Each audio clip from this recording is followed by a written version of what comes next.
찬송하시겠습니다. 찬송가 450장입니다. 찬송가 450장입니다.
마가복음 6장 14절에서 29절 말씀입니다.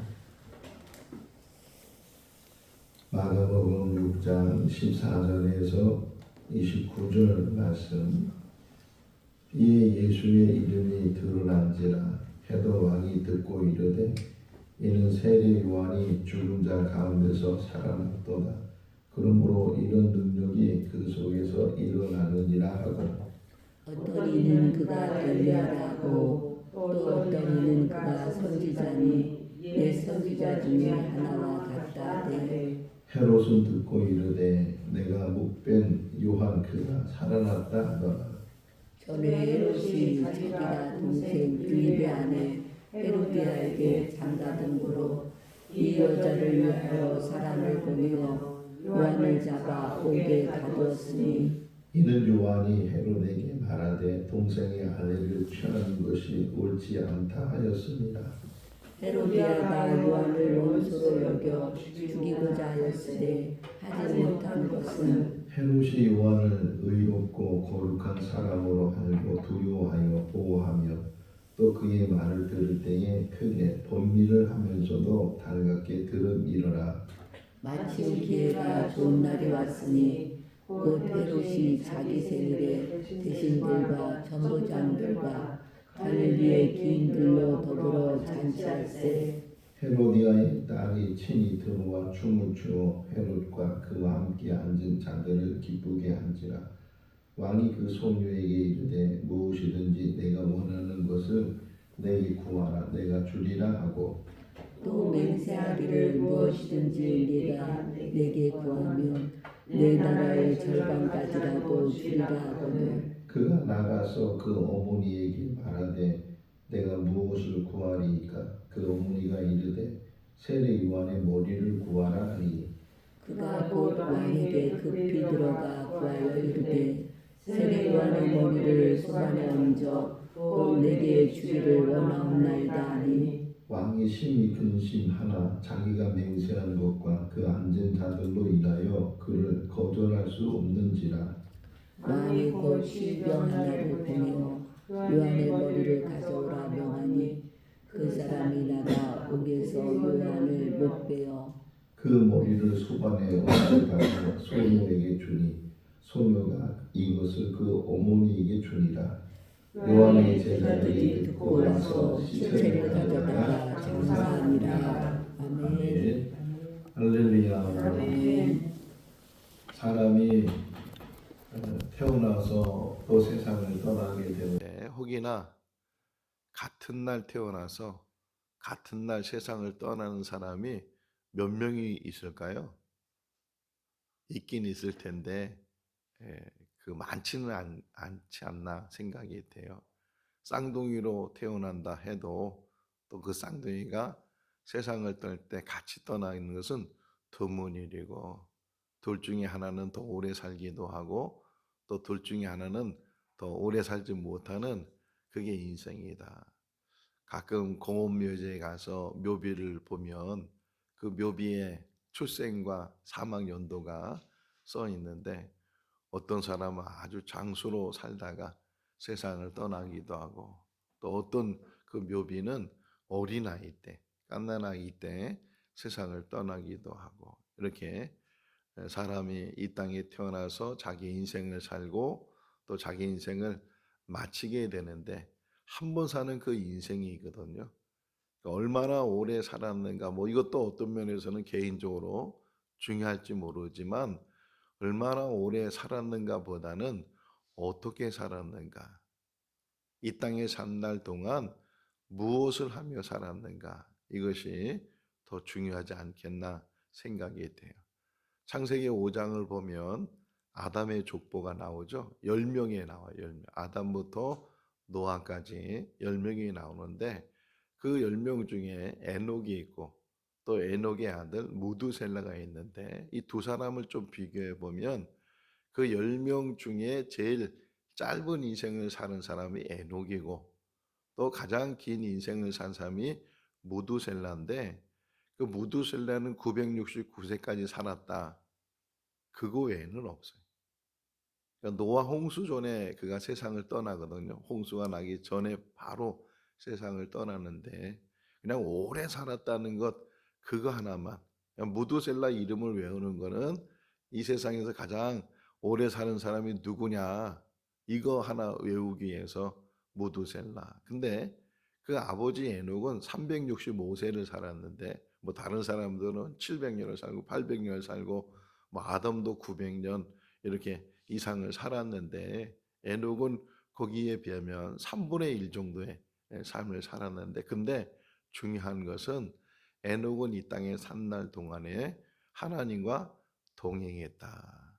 또 히브리서 11장 5절에 보면 이 땅에 산 날 동안에, 그러니까 하나님이 데려가시기 전에 이렇게 표현되어 있는데, 하나님이 그를 데려가시기 전에 그는 하나님을 기쁘시게 하는 자였다. 어떤 면에서 에녹과 무두셀라, 뭐 비교할 수도 없은 일일 수도 있지만 어떻게 살았느냐가 얼마나 중요한가. 오늘 등장하는 이 세례 요한도 마찬가지.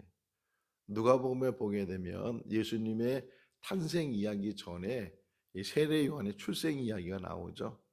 그의 아버지 어머니가 나이가 많이 들어서 아기를 낳을 수 없는데, 그 아버지는 제사장이었고, 그래서 순번에 따라서 그가 제사드리러 들어갔다가 천사를 만나게 되고, 천사가 고지하죠.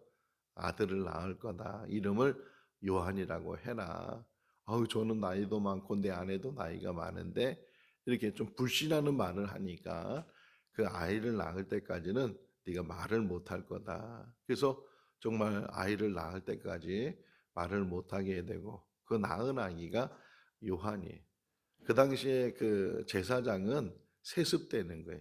아버지가 제사장은 아들도 제사장이 될 수 있는 것처럼 요한도 제사장이 될 수 있는데, 제사장이 되지 않고 이제 그가 다른, 처음부터 어릴 때부터 갔는지 정확한 나이는 알지 못하지만 그 에센파라고 해서 좀 유달리 금욕주의 뭐 이런 쪽으로 그렇게 거기서 이 신앙적인 훈련을 받게 되고, 어느 날 요단강에서 세례를 베풀면서 회개를 촉구하고, 뭐 물불을 안 가리고 무서운 게 없고, 어느 누구든지, 여기서 헤롯이 잘못했을 때 그 헤롯의 잘못을 지적한 사람이 세례 요한이었다. 근데 세례 요한은 이 땅에 온 목적이 있다는 게, 그러니까 출생하기 전부터 그 목적이 있었는데 주의 길을 예비하는 자, 광야에서 외치는 소리고 주님의 길을 예비하는 자라.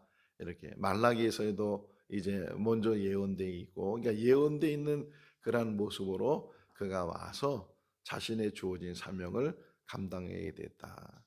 또 이제 마리아가 수태고지, 마리아도 이 천사가 나타나서 아기를 낳을 거다. 성령으로 잉태해서 아기를 낳을 거다. 저는 처녀인데요, 남자를 모르는데요, 하나님이 하신다. 그러면서 하는 얘기가 너의 친척 엘리사벳, 바로 세례 요한의 어머니인데 그 엘리사벳이 벌써 임신한 지가 6개월이 됐다. 이런 표현이 나온 거 보면 예수님과 세례 요한의 차이가 6개월 정도 차이가 나고, 또 어떻게 보면 얼마쯤 친척인지 모르지만 친족 관계 속에서 세례 요한과 예수님이 그런 관계를 가지고 있다. 이렇게 우리가 알 수가 있고, 오늘 본문은 세례 요한이 어떻게 죽었는가, 이제 그 이야기를 우리에게 보여주고 있는데, 이 마가가 이 복음서를 쓰면서 지금 보면 헤롯이 그 과거를 회상하는 거예요. 지금 계속 시간적으로 흘러가는 것이 아니고 과거를 통해서 헤롯의 그 기억을 통해서 세례 요한의 죽음에 대한 이야기를 하고 있어요. 우리가 14절을 읽고 29절까지 읽었는데 13절과 30절을 이렇게 보면 연결돼 있어요. 제자들이 전도하러 갔다가 기쁨을 가지고 돌아와서 그 전도 보고를 하게 되고, 30절에 보게 되면 그 예수님이 그들을 쉬어라, 너희들 좀 이렇게 애썼으니까 가서 한적한 곳에 가서 쉼을 가져라, 이런 이야기로 시작된 것을 보게 되면 껴들어간 거죠. 이 이야기가 우리가 이거 배웠잖아요. 껴들어간 걸 뭐라고요? 샌드위치 기법이라고. 지금 제자가 전도하고 돌아온 이야기 중에 이 세례 요한 이야기가 툭 들어가 있어요. 어쨌든 예수님에 대한 소문이 점점 퍼지고 들려지게 되고, 그러면서 헤롯도 그 이야기를 듣게 되면서 두려움을 가졌어요. 그 두려움은 자기가 세례 요한을 죽였다는 것. 그러면서 그가 생각하기를 그 내가 죽인 세례 요한이 다시 살아난 거다. 그러니까 예수님을 세례 요한으로 빗대는 거예요. 세례 요한이 다시 다른 몸을 가지고 살아난 것처럼, 이렇게 이걸 잘못 해석하게 되면 윤회적인 것, 그런 사상이 기독교도 있는가? 그렇지 않죠. 어쨌든 헤롯의 생각에 자기가 죽였는데 분명히, 그런데 세례 요한만큼의 어떤 능력을 가진 자가 나타났다면 그는 죽은 세례 요한이 다시 살아난 거다, 이렇게 생각을 하고 있는 거예요. 그런 얘기를 신하들이 하게 되니까 신하들이 아닙니다. 우리들도 그 예수란 사람을 들었는데 그 예수란 사람이 혹 선지자일 수는 있고 또는 엘리야일 수는 있지만 세례 요한이 아닙니다. 이렇게 얘기를 했는데도 이 헤롯이 벌써 마음에 어떤 큰 부담을 가지고 세례 요한을 죽였다는 그 큰 부담을 가지고 그가 하루하루 살기 때문에 아니라고. 그 세례요. 여기 표현을 볼까요? 16절 읽어볼까요? 헤롯은 듣고 이르되 아니라, 자기가 고백하죠. 자기가 세례 요한을 죽였다. 목을 베, 흔히 이걸 참수라 그러는데 목을 베서 죽였다, 이렇게 이야기를 하고 있어요. 자, 근데 왜 죽였는가, 그 이야기를 이제 소급하는 거죠. 세례 요한을 감옥에 가두고 세례 요한을 목베 죽였는데 감옥에 가둔 이유, 또 목을 벤 이유, 이걸 이제 마가가 설명을 하고 있는 거예요. 자, 그러면서 그 헤롯이 자기 동생 빌립의 아내 헤로디아를 자기 아내로 빼앗아 왔어요.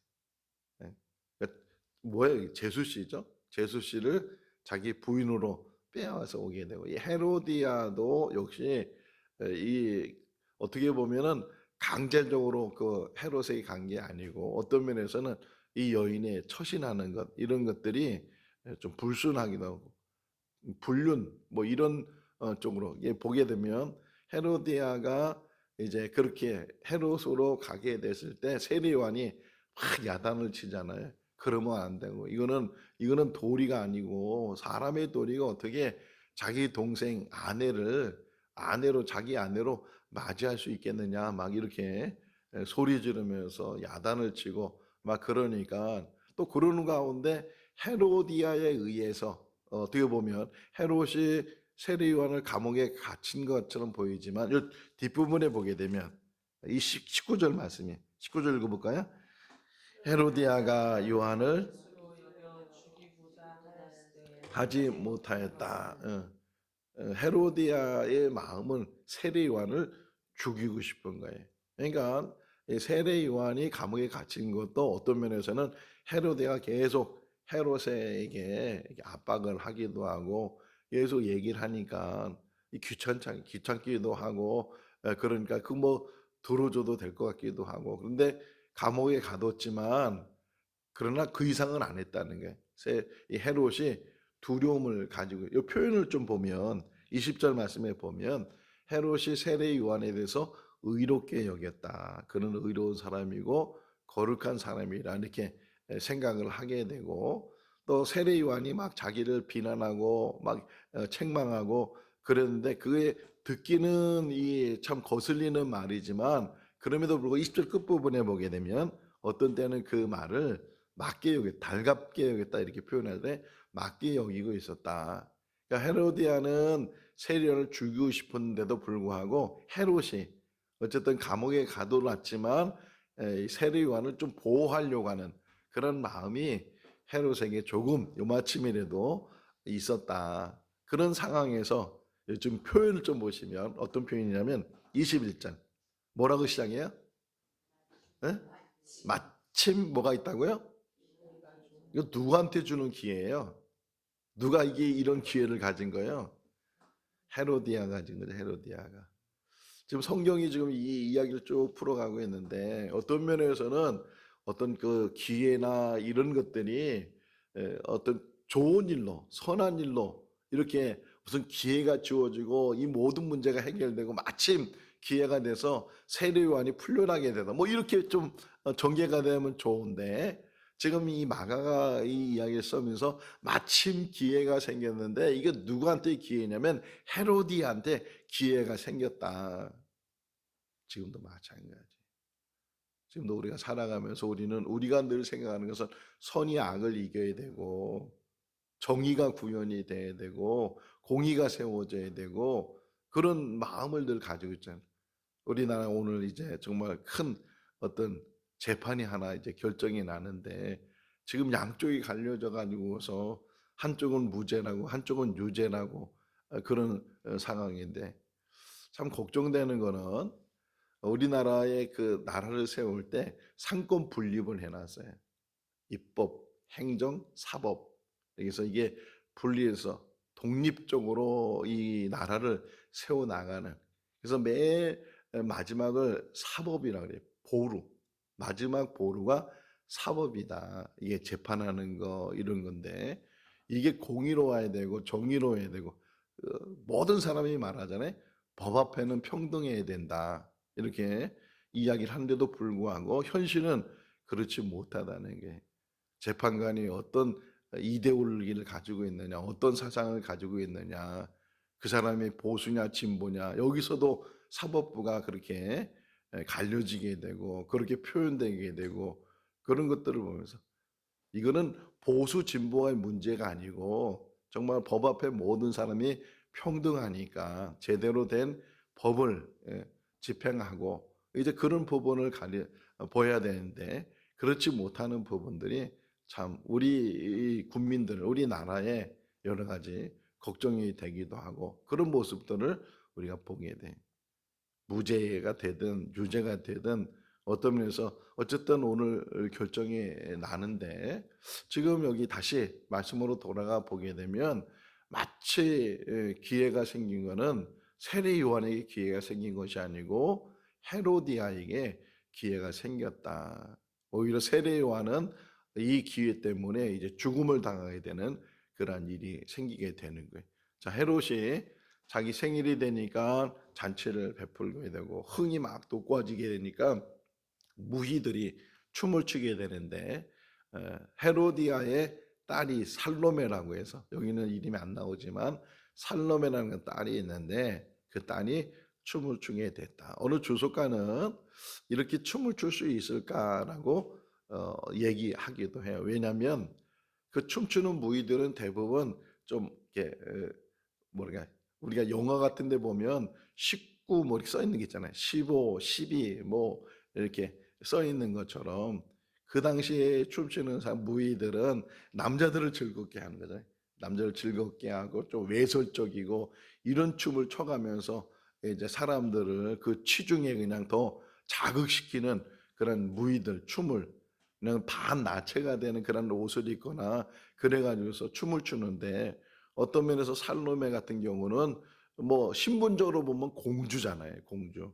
처신을 얌전하게 해야 되고 그런 모습의 공주인데 지금 이렇게 이 잔치 자리에 술 먹고 흥청하는 그런 곳에서 춤을 췄다 하는 것을 보면 어떤 면에서는 부정적으로 생각하는 사람도 있지만 그러나 사실적으로 얘기하는 거죠. 그 헤로디아가 어쨌든 자기 뜻을 이루려고 자기 딸까지도 동원시켜 가지고서 춤을 추게 하고 그래서 그 헤롯이 그 춤에 너무 반하게 되고 또 술 기운에 지금 이게 기분이 업이 되다 보니까 그 살로메에게 야, 너 소원이 뭐냐? 춤을 다 추고 나서 내 나라 절반이라도 달라가면 내가 자기 땅도 아니죠. 분봉왕이에요.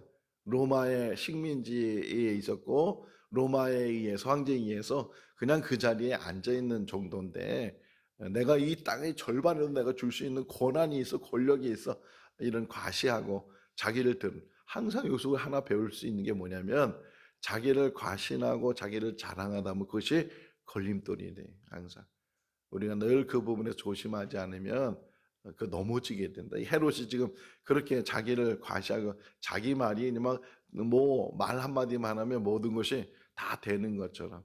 근데 이 살로메가 헤로디한테 여차여차해서 뭐 소원이 뭐냐고 물어본다고 잘 됐잖아요. 마치 기회가 그 기회였잖아요.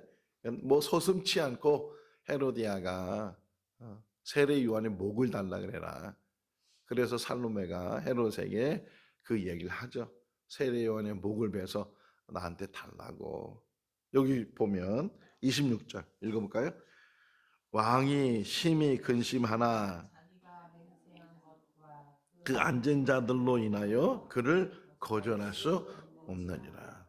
물론 헤롯이 좋은 사람은 아니지만 그럼에도 불구하고 세례 요한에 대해서는 어느 정도 그 존경하고 또 어느 정도 인정하고 그런 상황이었는데 자기가 말하는 게 있잖아요.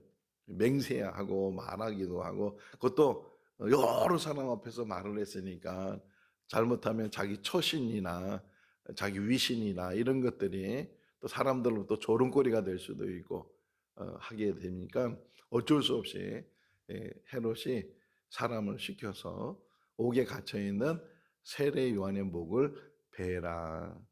자 여기서 또 묵상했어요. 세례 요한이 옥에 갇혔기 때문에 어쩔 수 없잖아요. 도망가지도 못하고 꼼짝달싹 못하고 그 사람들에 의해서 목배임을 당하는 것처럼 어떤 면에서는 우리가 우리 인생을 살아가면서 어쩔 수 없는 상황, 그 상황. 참 어제 그 싱크홀 얘기를 했잖아요. 그 오토바이 타고 가는 30대가 거기 빠져서 거기 밑에 보니까 토사하고 물하고 막 엉켜져 있어서 물이 흘러가서 50m 정도 가서 그분을 찾았는데 벌써 세상을 떠나는 그런 모습, 안타까운 모습을 보게 되는데 어쩔 수 없는 그뭐 거기 빠지고 싶어서 빠진 것도 아니고 정말 그 순간에 그 땅이 꺼지는 바람에 남 일이 아니잖아요. 우리도 어떤 상황이 일어날지 모르는데 세례 요한이 이렇게 갇혀서 도망가지도 못하고 어쩔 수 없는 상황에서 지금 목배임을 당해서 결국은 죽음을 당하게 돼. 그거 이제 그 살로메에게 헤로디아 딸에게 주고 또 그것을 헤로데에게 갖다 주게 되고 목이 없는 그 시신을 세례 요한의 제자들이 장사를 지내게 됐다. 이래서 세례 요한의 삶이 이제 맞춰진 그런 이야기를 우리가 보게 되는데, 더 큰 일을 할 수도 있고, 정말 그 당시 예수님 오기 전까지는 막 메시아가 아닌가 그럴 정도로 큰 일을 했던 사람이 세례 요한인데, 그가 이제 삶을 거기서 30대 초반, 30이나 31세나 그 정도의 삶을 이제 살고 마쳤지만, 그러나 성경에 있는 한, 예수님의 이야기는 한 세례 요한의 이야기는 같이 붙어 있다는 거예요. 어떻게 보면 짧은 인생을 살았지만 그가 딱 한마디 외친 그것이 그의 사명이었어요. 보라, 세상 죄를 지고 하는 하나님의 어린 양이로다. 이분이 누구냐? 하나님의 아들이시고, 이분이 누구냐? 인류를 구원하시기 위해서 이 땅에 오신 대속자이시다. 어린 양이다. 유월절의 어린 양처럼 대신, 사람을 대신해서 제물이 되신 이분이시다라고 말했던 그 한마디, 그게 2000년이 지난 지금도 세례 요한이 사명을 감당한 거거든요. 우리가 이 땅에 산 날 동안 물론 많은 말을 하고 많은 일을 할 수 있지만 딱 한마디만 하고 세상을 떠난다 할지라도 그것이 우리 사명을 감당하시는데, 예수님은 우리의 구주이십니다. 예수님은 우리의 생명이시고, 내가 길이요 진리요 생명이라 이렇게 주님 말씀하신 것처럼 그 예수를 증거하는 삶, 그게 한 번이든 두 번이든 몇 번이든 어떻게 우리의 삶이 맞춰지든 이 땅에 산 날 동안 예수를 증거하고, 다시 오실 예수잖아요. 다시 오실 예수 그리스도, 그분을 증거하고 또 그분의 길을 예비하는 그런 삶이 우리 삶이 돼야 될 줄로 믿습니다. 얼마나 오래 살았는가보다는 이 땅에 어떻게 살았는가가 중요하다는 사실. 그리고 마지막 한마디만 더 하면 끝이 중요해요. 끝이. 아무리 많은 선한 일을 해도 그 끝이 약하면 선한 일은 다 지워지게 되고 악한 자로 끝나는 거예요. 근데 그 끝이 언제인지 모르잖아요. 늘 날마다 선한 자가 될 수 있기를 바랍니다. 날마다 믿는 자가 될 수 있기를 바랍니다. 날마다 하나님이 인정하고 하나님과 동행하고 에노처럼 하나님을 기쁘시게 하는 삶이 우리 삶이 될 수 있기를 주님의 이름으로 축원합니다. 기도하겠습니다. 사랑이 많으신 하나님 아버지, 어떤 사람은 오랜 삶을 사는 사람도 있고 어떤 사람은 짧은 삶을 사는 사람도 있습니다. 그런데 지나고 나면 다 그 모든 것이 순간과 같고 또 그 모든 것이 다 지나가 버리는 인생인 것을 다시금 고백합니다. 중요한 것은 우리가 지금 살아있다는 것이고, 또 한 가지는 살아있는 동안에 무엇을 해야 되는지를 깨닫는 것입니다. 하나님 아버지, 이 시대에 지금 살아 호흡하는 우리의 삶 속에서 사명 감당하는 우리들 되게 하여 주시옵소서. 회개하라, 천국에 가까웠느니라 주님 외쳤던 그 외침을 우리도 외칠 수 있도록, 천국에 가까움을 외칠 수 있도록, 주님이 우리의 구주인 것을 외칠 수 있도록 그런 세례 요한의 사명자가 될 수 있는 우리들 되게 하여 주시옵소서. 하나님 아버지, 이 민족을 불쌍히 여겨주시고 긍휼을 베풀어 주시고 위경 가운데서도 하나님의 공의가 세워지게 하여 주시옵소서. 나라가 다시금 바로 세워지게 하여 주시고 경제가 어려운 가운데 있는데 하나님 붙들어 주셔서 무너지지 않게 해주시고 다시 일어나는 대한민국이 되게 하시고 선교하는 나라가 되게 하여 주시옵소서. 마지막 이 시대에 쓰임받을 수 있는 민족이 되게 하여 주시고 먼저 믿는 우리들이 깨어나게 하시고 사명 감당할 수 있도록 역사하여 주시옵소서. 오늘도 주님께서 우리 한 사람 한 사람을 붙들어 주시고 선한 길로 인도하여 주시기를 간절히 바라옵고 예수 그리스도 이름으로 기도하옵나이다. 아멘. 마쳤습니다.